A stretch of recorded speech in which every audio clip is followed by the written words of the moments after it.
What's up guys? So we finally have a legit Loki trailer and it was pretty damn spectacular. I don't know what it is about Disney Plus, but they're making a serious effort to make all these shows look gorgeous. Excellent cinematography is going on. So many little details in the Loki trailer, so much to foreshadow and speculate about, like how this show will affect the MCU going forward and just like as we know it. So let's get right into it. So first things first, we all need to remember that this is not the real Loki. The real, or more so the Loki that we know, died in Infinity War, and the one that we're seeing now escaped in Endgame directly after or during the events of Avengers 1, and I'm glad that they actually showed that in the trailer, but I just want to reiterate that because that means that Loki doesn't have any experience of the events after Avengers 1, like Thor the Dark World, Thor Ragnarok, Infinity War even. So that should be interesting to see how and if that changes the character. Loki was somewhat redeemed in Infinity War when he died at the hands of Thanos, but without those experiences, will we be getting a brand new Loki, one that's at the prime of his mischief? Could very well be. The only thing that I see that might change that is that when Loki is actually captured by the TVA, Owen Wilson's character Mobius is actually showing him the events of Avengers 1 and also I believe Thor Ragnarok as well, and that's something that Loki's never experienced. So maybe that's some way to kind of quickly catch up this Loki's character development. Kevin Feige said that this show was a crime thriller, and we see Loki on trial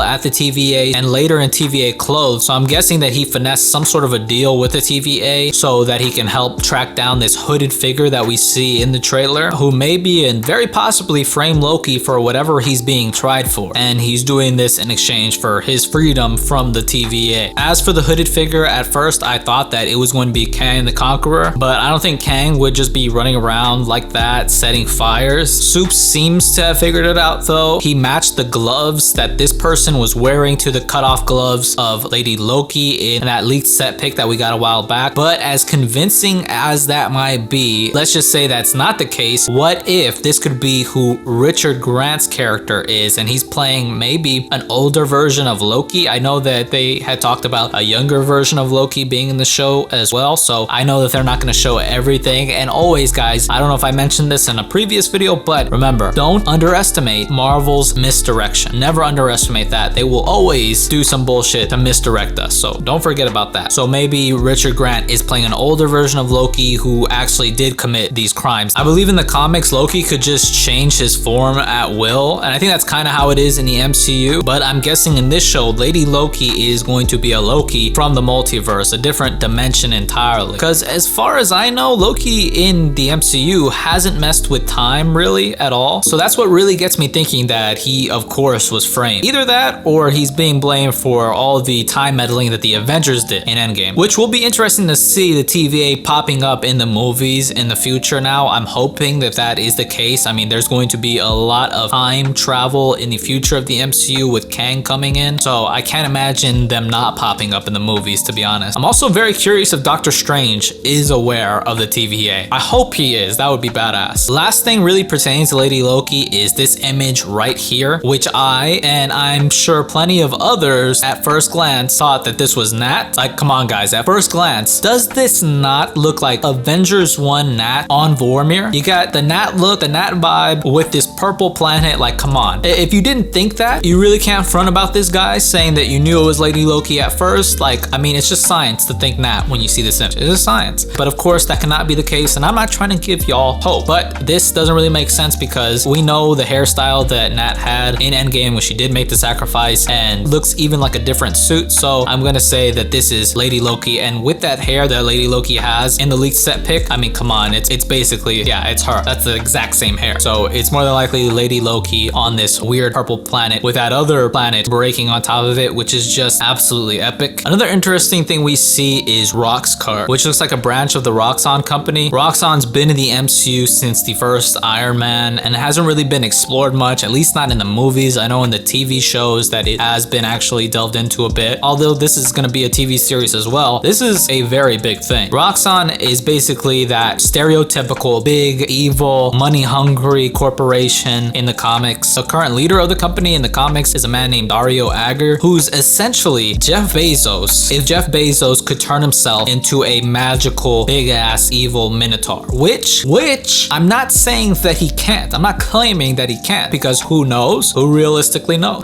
I don't know what that guy's doing. So, you know, he might. It's a possibility. But yeah, now we all know that Kang is coming in Ant-Man and the Wasp 3 Quantumania, which is a very cool and quirky name. I dig it though. But I cannot imagine him not popping up in this show, especially with all the time meddling that's going on. Like, it's Kang, it's time meddling. You even see beings that look like Kang, the Timekeepers. Jonathan Majors has been cast as Kang for a while now, and with Ant-Man 3 basically coming out in 2022, I think personally it's very likely that he does show up. If not as a cameo or anything, that may be just in name. I think that would be, at least for me, enough. Lastly, one of the biggest and probably most slept on parts of this trailer was this scene right here, in which Mobius is being given some kind of object from this child, and in the back of them there is a huge stained glass image of some satanic figure, and I'm calling it right now, Mephisto is coming, guys. He could also very well be the person who's pulling the strings in WandaVision. Like, I seriously do not doubt that, especially with the history of Mephisto and Wanda. Like, I think all the clues are there. Although Mephisto is way more powerful than Loki, they're almost kind of the same thing, like two sides of the same coin almost, like just Asgardian and just, I guess, earthly kind of evil deities almost. So definitely look out for that, guys. On a side note, I'm seeing the Bifrost being used, okay? So could that mean that Heimdall and or possibly Thor will be coming back, or, you know, making an appearance? That would be dope. I don't think it's out of the question. I think there's going to be a lot of surprises in these Disney Plus shows that we are not expected or ready for at all. Who knows? Jamie Alexander is set to come back in this series as Sif, so maybe Sif is operating the Bifrost. I believe she's operating the Bifrost right now in the Thor comics, which I make videos about, which you can check out. It's a possibility. Also, this vote for Loki look pulled straight from the comics. You love to see it. Anyway, that's pretty much all I had to say about the trailer. Let me know what you're excited for, some of your predictions, and what you want to see out of this series. And who do you think is going to pop up? Do you think Kang is going to pop up? Do you think Mephisto might make an appearance? Let me know. That's it. If you like the video, leave me a thumbs up, comment down below, and if you want, subscribe. I always appreciate it. Thank you guys so much for watching, and I'll see you in the next one.